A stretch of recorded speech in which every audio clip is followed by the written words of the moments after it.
যে প্রিন্স কিন্তু আমার মানে একদম সাচ্চা ক্রিটিসাইজ করে, একদম ক্রিটিসাইজের বার করছে এঁদো মাথায় বুদ্ধি, সেই বুদ্ধি আমিও হলে বসে বার করে ফেলছি। আর সেটা বলে আমি তো কিছু খেতে পাচ্ছি না, আমাকে সিঙ্গেল স্ক্রিনে বসে ছিঁড়তে হচ্ছে। আর সোমদা বসে বসে একটা করে অর্ডার দিচ্ছে খাবারের। মানে সিনেমাটা করেছি সোমদা শুধুমাত্র খাবার খাওয়ার জন্য, আর ওই এত এত পিৎজা বার্গার খেয়ে গুন্ডাদের পেছনে ছুটবে। সিরিয়াসলি বাতকম্য হয়ে যাবে, খারাপভাবে নিও না, বাতকম্য হয়ে যাবে।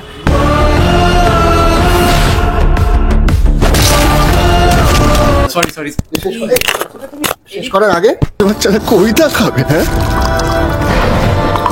কবিতা কেন? আমার বুকের কলিজা খা। আচ্ছা, মাঝে মাঝে কি হরলিক্স মিউটা নিয়ে বিরক্তি লাগে? কারণ কুনালজি ওই ওনার গলার সঙ্গে কেন জানি না আমার বডি ল্যাঙ্গুয়েজটা হয়তো যায়। ঠিক আছে, রেকর্ডিং সেশনের সময় উনি নিজে বলছেন যে আমার ব্যাক টু ব্যাক হিট আছে সোহমদার সাথে। দেখো, বুম্মা মামু, দীপক আঙ্কেল, মানে চিরঞ্জিত আঙ্কেল, তাপস আঙ্কেল, এরা তখন সুপারস্টার। ঠিক আছে, মানে তিনজন মিলে সময়, ভিক্টর আঙ্কেল, মিঠু আঙ্কেল মানে অভিষেক চ্যাটার্জি, প্রত্যেকে এরা টানছে সিনেমাটাকে। দেখো, আমার মনে হয় না যে দেব কি আদৌ এটা ইউজ করেছে নাকি হাউস থেকে বলেছে। তো সুতরাং সেইটা একটা জিদ্দাবো যেমন বলে একদম সুপারস্টার জি। ঠিক আছে, তো এটা জিদ্দা মানে এটাকেও এনজয় করে, এটাকেও ক্যারি করে। তো সুতরাং সেটা একটা, আমার কাছে আমার ইমেজের আগে অনেক অনেক বেশি ইম্পর্টেন্ট হচ্ছে আমার ফ্যামিলি, যারা পুরোপুরি আমার ওপর ডিপেন্ডেন্ট, এবং আমার অ্যাসোসিয়েটসরা যাদের ফ্যামিলি এবং তারা আমার ওপর ডিপেন্ডেন্ট। তো যখন আমি বাসে ঘুরছি, যখন আমি রাস্তায় হাঁটছি, তখন দেখতাম দেবের, জিদ্দার সমস্ত পোস্টার পড়ে গেছে, ওরা তখন সুপারস্টার। ঠিক আছে, তারপর আমার প্রেম আমার, তারপর অমানুষ, এইখান থেকে আস্তে আস্তে হাইটটা পেলাম। এবং সেই অমানুষ করার পর আমার মনে আছে শ্রীকান্ত মোহতা, শ্রীকান্ত আমাকে বলছিল একটু আছে তো সুপারস্টার বান গিয়া। আমি কি করে হয়? তখন বললো যে ওটা এখন বলা যাবে না, তার মানে চমক আছে, বলা যাবে না মানে চমক আছে। তোমার দেবদা জিদ্দা সবারই স্টার হওয়ার পেছনে বিরাট বড় একটা অবদান রয়েছে, মানে গানগুলো যে লেভেলের তো এই সময় হিরো। নিশ্চয়ই, এবং ইয়াং জেনারেশন যে হলমুখী হয়েছে তার পেছনে বড় অবদান হচ্ছে সঙ্গীত, এবং সেটা জিৎ গাঙ্গুলি। হারিয়ে যায়, হারিয়ে যায়,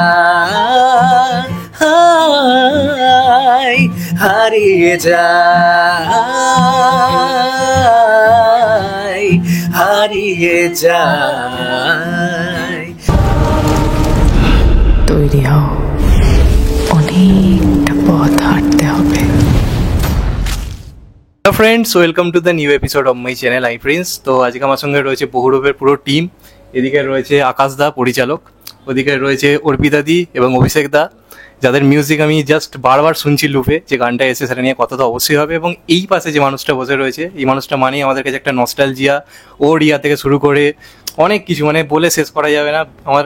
এবং আমি একটা ফ্যান বলা যেতে পারে সোমদা, তো আমার কাছে একটা ফ্যান বয় মুভি পুরোপুরি। আমার সব থেকে ভালো লাগছে যে আমি মোটামুটি ফলো করি, খুব একটা আমি সোশ্যাল মিডিয়া ফ্রিক নই, কিন্তু এটুকু ভালো লাগছে যে প্রিন্স কিন্তু আমার মানে একদম সাচ্চা ক্রিটিসাইজ করে, একদম ক্রিটিসাইজার।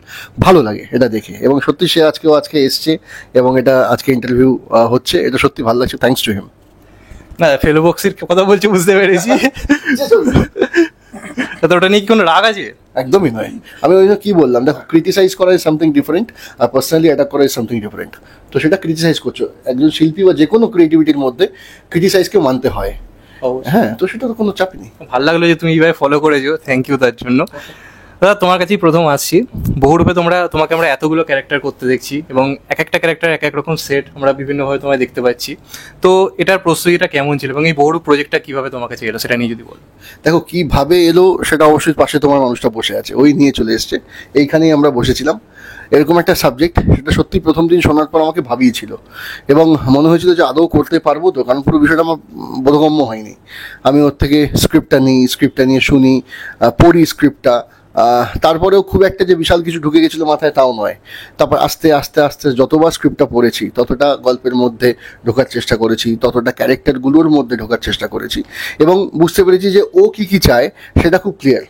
এবং সুতরাং অনেক সময় আমার বুঝতে অসুবিধা হতো, অনেক সময় একটু মতো পার্থক্য হতো, পুরোটাই ছবির খাতিরে, যে ও একরকম ভাবছে, আমি একরকম ভাবছি, কিন্তু এন্ড অফ দ্য ডে গিয়ে দেখেছি যে মিলে গেছে। আচ্ছা, সেখানে কোনো রকম যে বিশাল ওই মত পার্থক্য নিয়ে চলো ওর কথা ও রাখলো, আমার কথা আমি রাখলাম, তা নয়। দুজনে একমত হয়েই আমরা ফ্লোরে শ্যুটটা করেছি। তো এটা একটা বিষয়। আর দেখো, 7টা লুক, শুধুমাত্র 7টা লুক নয়, লুকগুলো যিনি দিয়েছেন তিনি হলেন সোমনাথ কুণ্ডু, একদম। ঠিক আছে। প্রত্যেকটা মুহূর্তে তার হাতের স্পর্শ আমরা দেখতে পেয়েছি এবং আমার সেই লুকগুলোকে অনেকটা এগিয়ে দিয়েছে, অনেকটা প্রায় 80-90% এগিয়ে দিয়েছে। কিন্তু আমার একজন অ্যাক্টর হিসেবে দায়িত্ব ছিল প্রত্যেকটা লুকসকে কনভিন্স করা, প্রত্যেকটা লুকসের যেন গ্রহণযোগ্যতা বাড়ে, প্রত্যেকটা লুক তার বডি জেস্টার থেকে শুরু করে এমনকি আকাশ আমরা প্ল্যান করে হঠাৎ করে ডাবিং করার সময় মাথায় এলো যে প্রত্যেকটা ক্যারেক্টার যখন সত্তাও চেঞ্জ হচ্ছে তাহলে why not to change the ভয়েসটাও চেঞ্জ করা হয়েছে। তো সবটা মিলিয়ে একটা কঠিন পরিশ্রম, একটু ট্রায়াল এরার মেথডের মধ্যে দিয়ে যাওয়া হয়েছে, বারবার করে বসা হয়েছে সোমনাথদার সঙ্গে, আমাদের ছবি ডিওপি আকাশ, আমি, এবং ফাইনালি যখন সব কিছু দেখলাম যে না ঠিকঠাক আছে তারপর আমরা সরে যাই। যে এবার আকাশ দা তোমার কাছে যাচ্ছি, আমি মনে করি আমাদের ইন্ডাস্ট্রির one of the best actor হচ্ছে সোহমদা, এবং এই যে এতগুলো ক্যারেক্টার সেট, তো সেই যে জায়গাটার জন্য তোমার কি সোমদার নামটাই প্রথম মাথায় ছিল নাকি আরও কোনো নাম প্রথমে ছিল, সেখান থেকে দাঁড়িয়ে সোমদার সঙ্গে কথা হলো? তো এই প্রজেক্টটার প্ল্যানিংটা যদি বলো। না, অ্যাকচুয়ালি তুমি যেটা বললে সেটা আমারও কথা, কারণ এই ধরনের একটা কনসেপ্ট, এটা মানে আমি বলছি, এটা আমি কনফিডেন্টলি বলছি যে এই ধরনের একটা কনসেপ্ট সোমদা ছাড়া কেউ করতে পারতো না। মানে এই কনসেপ্টটা সোমদা ছাড়া কেউ করতে পারতোই না। কারণ কি, দেখো ফার্স্ট কথা যেটা যেটা দাদা বললো একটু আগে, যে এই যে ডাবিং এর সেশনটার কথা বললো দাদা, এই ফুল ডাবিংটা কিন্তু 5 থেকে 6 ঘন্টায় করেছো না দাদা? 5-6 ঘন্টায়, মানে 7টা চরিত্রের মতন কথা বলা, মানে সেই চরিত্রের সেট অনুযায়ী কথা বলা, সেটা 5-6 ঘন্টায় করে দেওয়া। কারণ আমরা নর্মালি আমরা ভাবছিলাম দাদার থেকে 3-4 দিন আমরা সময় নেবো, কারণ দাদা ধীরে সুস্থে করবে ব্যাপারটা, এবং দাদা ফ্লোরে কাজ করতে এটা দেখেছি যে এতটা মানে যেই ক্যারেক্টার বা যেই সিকোয়েন্সে আমরা যাচ্ছি এতটা পরিমাণ তার ভিতরে ঢুকে করে, মানে এমনও অনেক সময় গেছে যে ধরো আমি স্যাটিসফাই হয়ে গেছি, দাদা বলছে আকাশ আরেকটা যাবো কি, করবে কি? এবার যখন আর্টিস্ট এটা বলে তখন ডিরেক্টর এটাই ভাবে যে এটা আর্টিস্ট চাইলে আরো বেটার কিছু হবে, কারণ সে ভাবছে কিন্তু আমি এর থেকে বেটার করবো কিছু। এবং এমন অনেক সিচুয়েশন গেছে, 7বার-8বার আমরা একটা শট নিয়েছি, নেওয়ার পরে আমি কনফিডেন্ট হয়ে গেছে, দাদা এসে আমাকে বলতো আকাশ ওকে নাকি আরেকটা যাই। তো ফ্লোরে কাজ করতে গিয়ে দাদার সাথে এক্সপিরিয়েন্স খুবই ভালো। এবং তুমি যে প্রশ্নটা আমাকে করলে তার একটা কথা, একটাই আনসার, যে দাদা ছাড়া কেউ পারতো না। মানে এটা আমি মনে করি প্রচুর বড় বড় অ্যাক্টর আছে আমাদের ইন্ডাস্ট্রিতে, সবাই ভালো অ্যাক্টর, সবাই তাদের মতন করে ভালোটাই করে, কিন্তু আমার ওই মানে আমার স্ক্রিপ্টের জন্য দাদাই ছিল হয়তো। এবার আমি তোমাদের কাছে যাচ্ছি, এখানে অর্পিতাদি এবং অভিষেক দা রয়েছে, তো তোমাদের গান এসছে হারিয়ে যাই, এবং তোমরা আমাকে প্রচন্ড খুশি করেছো, তার কারণ আমি ছোটবেলা থেকে সঙ্গীত বাংলায় সোহম এবং কুণাল গাঞ্জওয়াল এই জুটিটাকে শুনে মানে কোথাও গিয়ে বড় হয়েছি, আমরাও তো সেটা এতদিন পরে ফিরলো, তার জন্য তোমাদেরকে অসংখ্য ধন্যবাদ।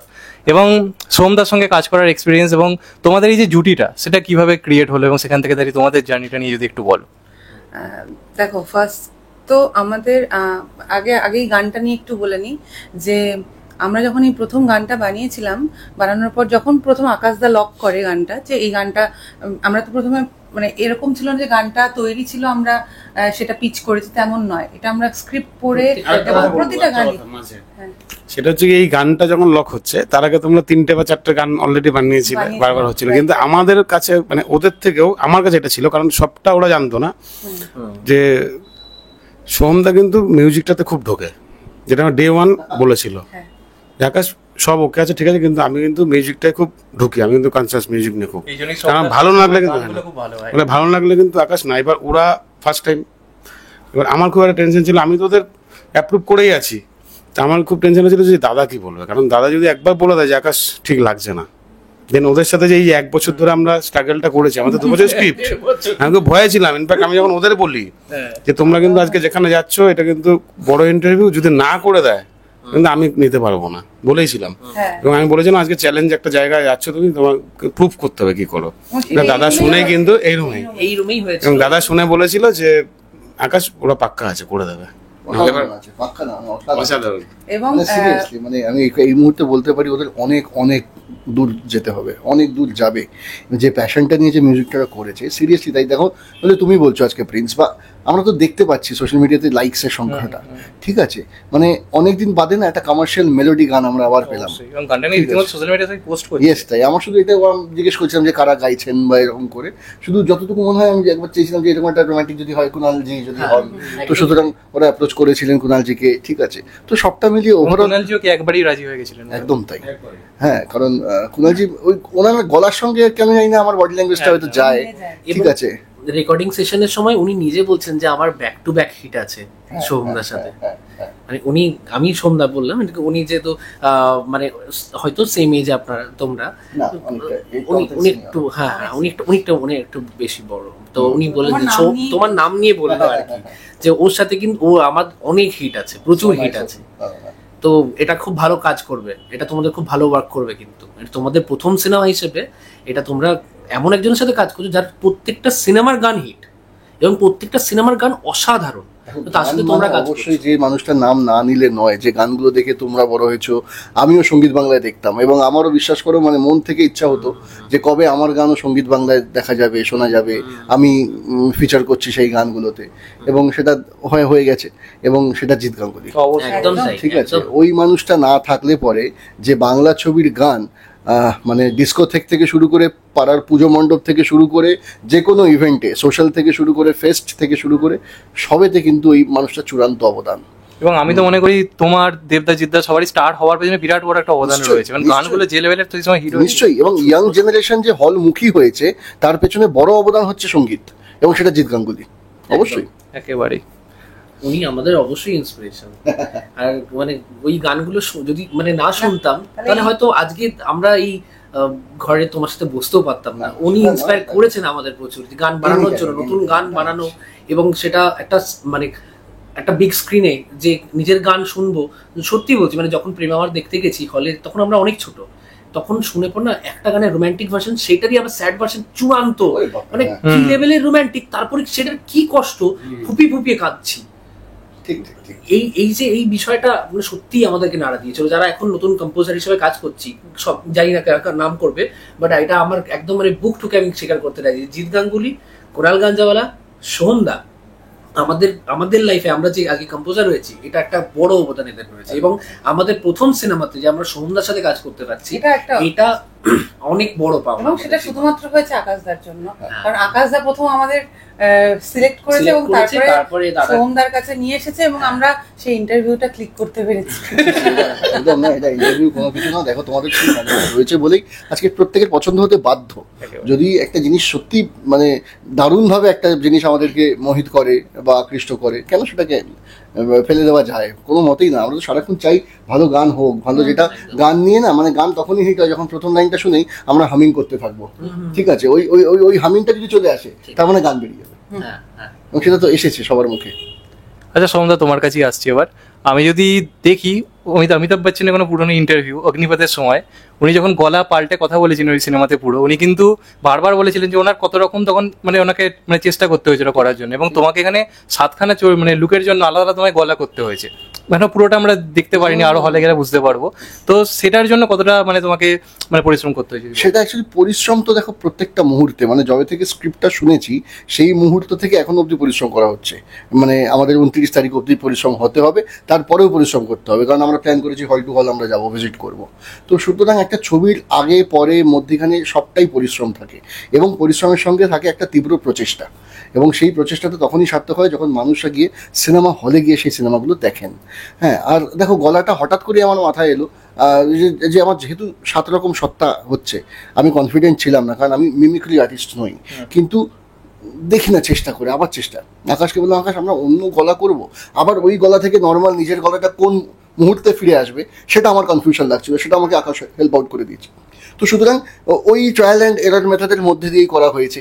এবং দেখো কিছু গলা নিজের এই করে নানা রকম চেঞ্জ করা, টোন চেঞ্জ করা, কিছু আমাদের আশপাশে অবজারভেশন, হ্যাঁ, কখনো একজনের গলা নেওয়া বা তার গলা থেকে সেটা চেষ্টা করা মিমিক্রি করা, ওরকম।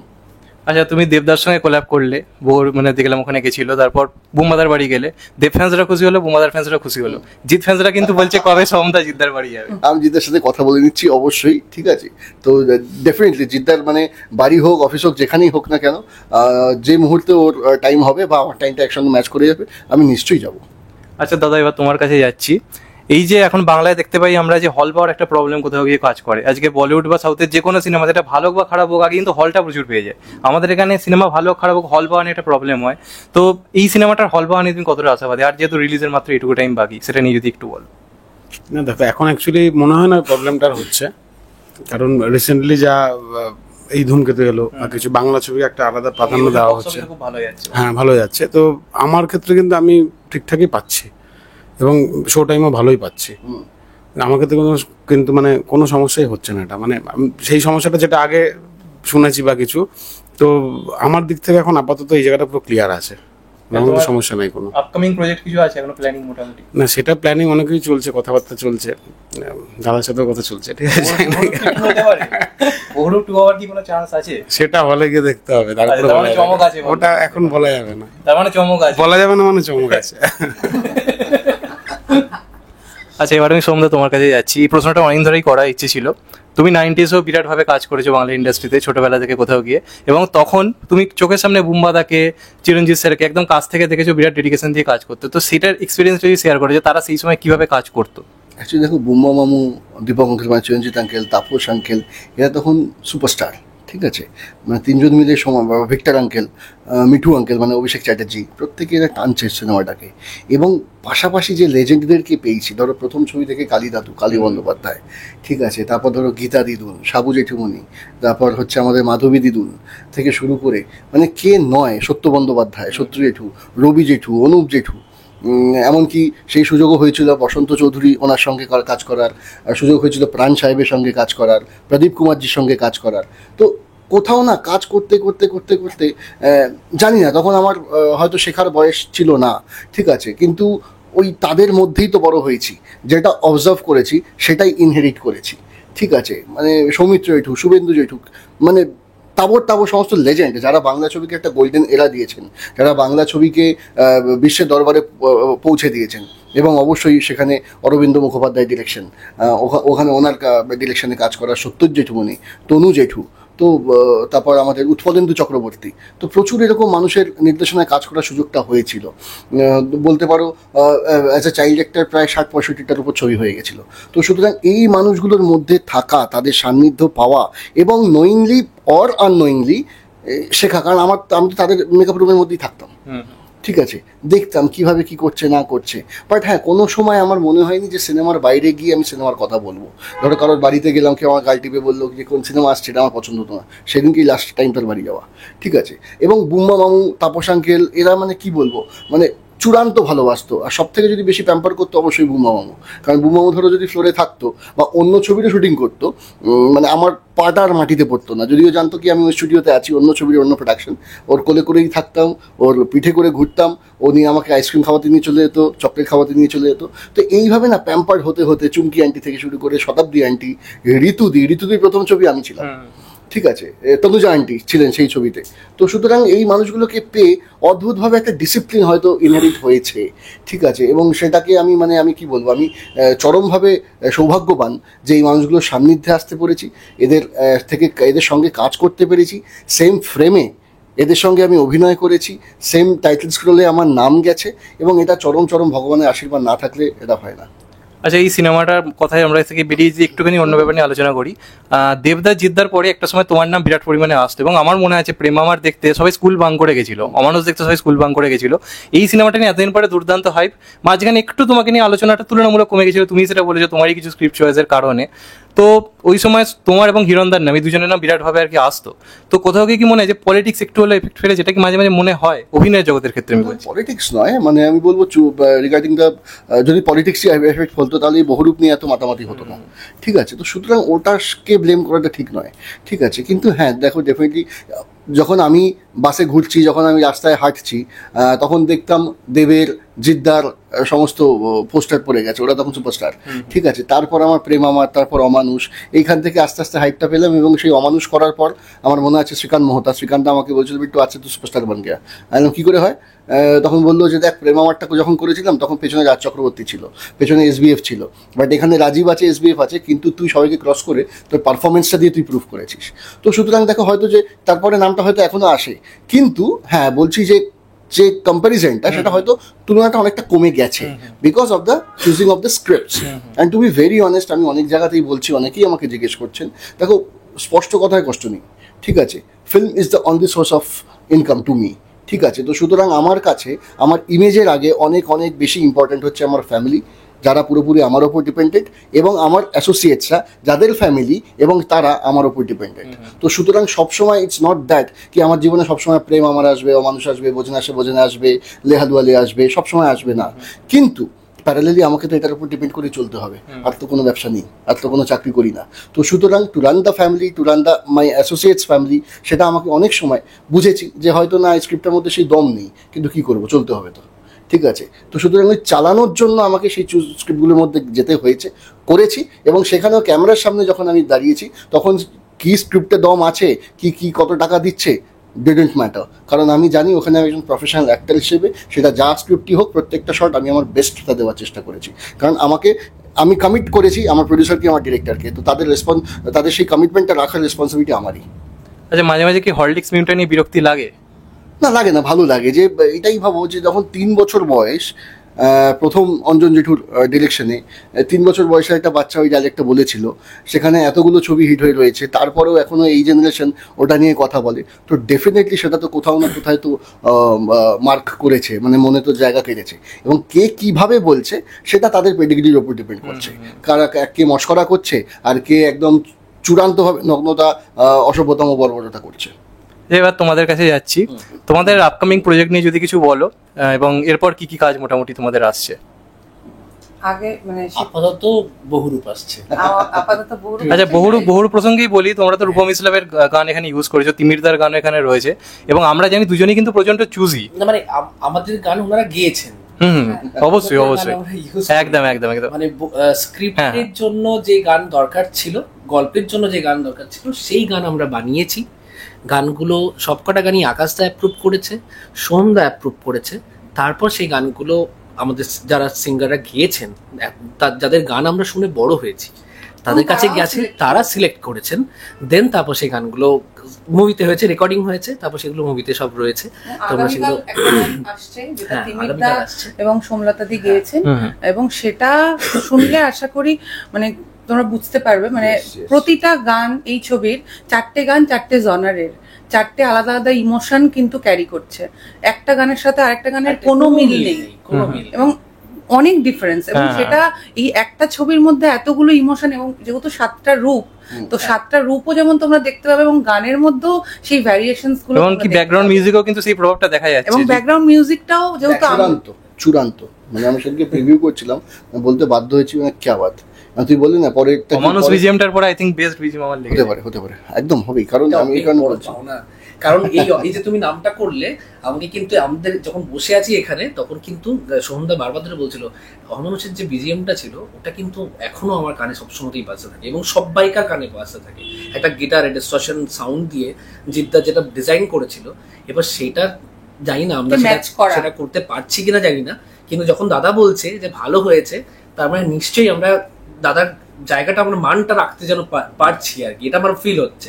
এবং আকাশটার জায়গাটা আমাদেরকে ভাবতে হবে, কারণ আকাশটা আমাদের উপর যে ভরসাটা করেছে, কারণ গান দিয়েছিল ঠিক আছে, এবার সাইকোলজিক্যাল থ্রিলার সিনেমার বিজিএম করা এবং তার দায়িত্বটা দেওয়া আমাদের উপর ভরসা করে, ওনারা দুজন না থাকলে, মানে আকাশদা এবং সোহনদা দুজনে যদি না থাকতো, যতটা সাহস দিয়েছে, ততটা ওই যে বলে দিয়েছে তোমরা পারবে, ওটা ততটা ভয়ও পেয়ে গেছি। প্রডিউসারের কথা বললে না, টাকা দেয়নি বলে তার নাম বলবে না, না টাকা পেয়েছে,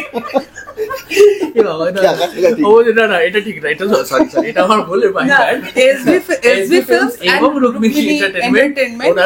ওনারা যদি আমাদের সাপোর্ট না করতেন, মানে অবশ্যই আমরা ওনাদেরকেও কনভিন্স করতে হয়েছে, মানে আকাশটাকে হলেও কনভিন্স করতে হয়েছে যে এরা ভালো। হয়তো সবসময় আমাদের কথা ডিরেক্টলি বলতে হয়নি সবসময়, আকাশটাই কিন্তু মোস্টলি এই পার্টগুলো দেখে নিয়েছে, কারণ আমরা গিয়ে পর আমরা ইয়েসরাজে গিয়ে পর গান টেক করেছি, সবাই মিলে গেছি, কারণ আকাশদার ইচ্ছে ছিল যে গানটা যে আমরা যেহেতু বানিয়েছি, আমরা যেন আমাদেরটা বলতে পারি যখন গানটা রেকর্ড হচ্ছে, যে আমরা কি চাইছি, তো সেটার জন্য আমাদের প্রেজেন্ট থাকাটা খুব ইম্পর্টেন্ট। তাই জন্য আমরা ওখানে গিয়েছিলাম, এবং যাওয়া, ওখানে গিয়ে পর ইয়েসরাজে টেক করা, এটা অবশ্যই তার জন্য প্রডিউসার রয়েছেন আমাদের এসপি ফিল্মস এবং রুকমিনী এন্টারটেইনমেন্ট, তাদেরকে অসংখ্য ধন্যবাদ জানাতেই হয়। এবং পুরো সিনেমাতে অনেক কিছুই আমরা করেছি, ইন্ডাস্ট্রির যারা সব থেকে ভালো ভালো মিউজিশিয়ান তারা বাজিয়েছেন আমাদের গান, আমাদের সিনেমাতে গানগুলোতে, এবং বিজিএমে প্রচুর লাইভ সেশনস হয়েছে, যেটা এখনকার সময় খুব কম হয়। আমরা প্রচুর লাইভ সেশনস করেছি, ওই জন্য এই ফিলটা আসছে, একদমই তাই, থ্রিলটা আসছে। এবার আমরা ইন্টারভিউ একদম লাস্টের দিকেই যাচ্ছি, আর বেশি কোশ্চেন করবো না, বেশি টাইম নেবো না। এখন আমরা যদি দেখি সাউথের থালাপতি বিজয় নিজের নামের আগে থালাপতি ইউজ করে এবং অনেকে নিজেদের সুপারস্টারটা ইউজ করে। বাংলাতে দেবদা ইউজ করলো, রঘু ডাকাতে মেগাস্টার দেব লেখা হলো, এটা নিয়ে অনেক রকম কথা ইন্ডাস্ট্রির মধ্যে বাইরের মধ্যে। তোমার মধ্যে কি দেবদাটা ইউজ করে ঠিক করেছে না করেনি? মেগাস্টার কিনা দেব? দেখো এটা বিতর্কিত, ঠিক আছে, এটা বিতর্কিত। এটা দেখো আমার মনে হয় না যে দেব কি আদৌ এটা ইউজ করেছে নাকি হাউস থেকে বলেছে। সে তো অবশ্যই। তো সুতরাং সেইটা একটা জিদ্দাবো যেমন বলে একদম সুপারস্টার জিৎ, হ্যাঁ। ঠিক আছে। তো এটা জিদ্দা মানে এটাকেও এনজয় করে, এটাকেও ক্যারি করে। তো সুতরাং সেটা একটা বিষয়। আর আমি মনে করি যে দেখো নিজেকে কি আমি কি স্টার, মেগা স্টার না সুপারস্টার না নর্মাল স্টার নাকি গ্যালাক্সি মিল্কি ওয়ে, সেটা আমার বলার থেকে দর্শকরা যখন বলেন না সেটা অনেক বেশি গ্রহণযোগ্য। কারণ পায় সেটা গ্রহণযোগ্যতা। কারণ এরকম ভিন্ন ভিন্ন জায়গায় এরকম জায়গায় হয়েছে, ধরো পুলিশকে লাঠিচার্জ করতে হয়েছে, আমি বারবার তাদেরকে বলেছি প্লিজ মারবেন না। কারণ ধরো আমি বোঝনা করতে গেছি বা অন্য কোন জানিমান করতে গেছি, কিলবিল মানে ভ্যান নড়ছে, মানে ভ্যান পড়ে যাবে এরকম একটা অবস্থা, কিন্তু তারা বলছে যে না আমরা আমাদের সুপারস্টারকে দেখতে যাবো। আমার কাছে সেইটা পাওনা বেশি, অনেক বেশি, সেটা প্রাপ্তি অনেকটা বেশি, যে এখানে আমি কোনো ইম্পোজ করছি না, আমি বলছি না নিজের নামের আগে, তারা বলে দিচ্ছে এবং তারা স্টার বলুক, তারা সুপারস্টার বলুক, যেটাই বলুক, একজন অভিনেতা হিসাবে যে এস্টাবলিশমেন্ট পাচ্ছি সেটাই আমার কাছে অনেকটা বেশি শ্রেয়। লাস্ট যদি দর্শকদের উদ্দেশ্যে কিছু বলে দেয়, এই সিনেমায় কি এক্সপেক্টেড থাকতে চলেছে? যদিও লোকের মাথায় অমানুষ ঢুকে গেছে, ওটা সবচেয়ে এক্সপেক্টেড কাজ করছে এই মুহূর্তে, তোমার কি মনে হয়? পুরোটাই এক্সপেক্টার, অমানুষেরও থেকে আরো বড় কিছু এক্সপেক্টার কাজ করছে। তো সুতরাং আর মাত্র কয়েকটা মানে ঘন্টা মাত্র, তো সুতরাং প্লিজ আপনারা হলে এসে সব বান্ধবে, বন্ধু বান্ধব, ফ্যামিলি, ভালোবাসার মানুষ সবাইকে নিয়ে আসুন এবং একটা অন্য সাইকোলজিক্যাল থ্রিলার আপনারা কিন্তু অদ্ভুতভাবে এনজয় করবেন, এইটুকু গ্যারান্টি নিয়ে বলতে পারি। আমি ব্যক্তিগতভাবে বহুদিন পর কোনো বাংলা সিনেমা নিয়ে এতটা এক্সাইটেড। সাধারণত হিন্দি সাউথ নিয়ে আমরা এক্সাইটেড থাকি বা আমি অ্যাজ এ রিভিউয়ার অনেক সময় থাকি, কিন্তু বহুদিন পর একটা বাংলার কাজ সোমদাকে এইভাবে পাওয়া, যেটা একটা বড় প্রাপ্তি বহুদিন পরে। তো আমিও এক্সাইটেড, আপনারাও যান বহুরূপ দেখতে এবং সিনেমাটাকে সুপার হিট করা। তো আমরা ইন্টারভিউর একদম শেষ পর্যায়ে চলে গেছি এবং শেষটা একটু গান দিয়েই হোক, যে গানটা ইতিমধ্যে সবার ফোনে সবার কাছে আমরা শুনতে পাচ্ছি, সেই কোনো সোমদা এবং কুণাল গাঞ্জওয়ালা জুটি ফিরে এসছে। তো তোমরা গানটা একটু শুনিয়ে দাও। একদম।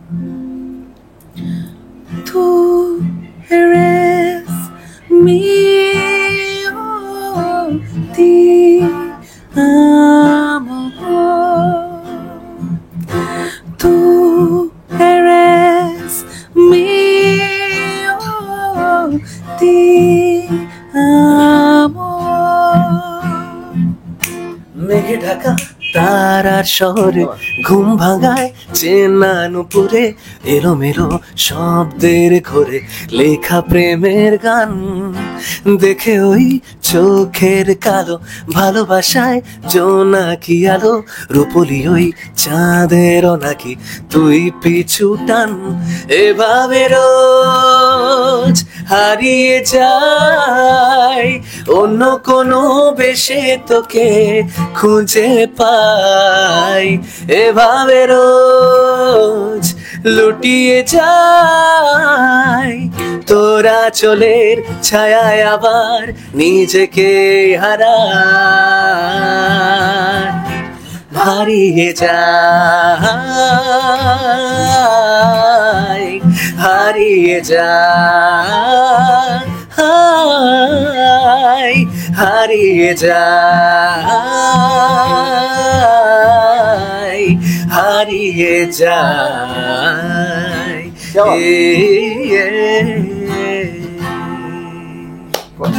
Thank you thank you.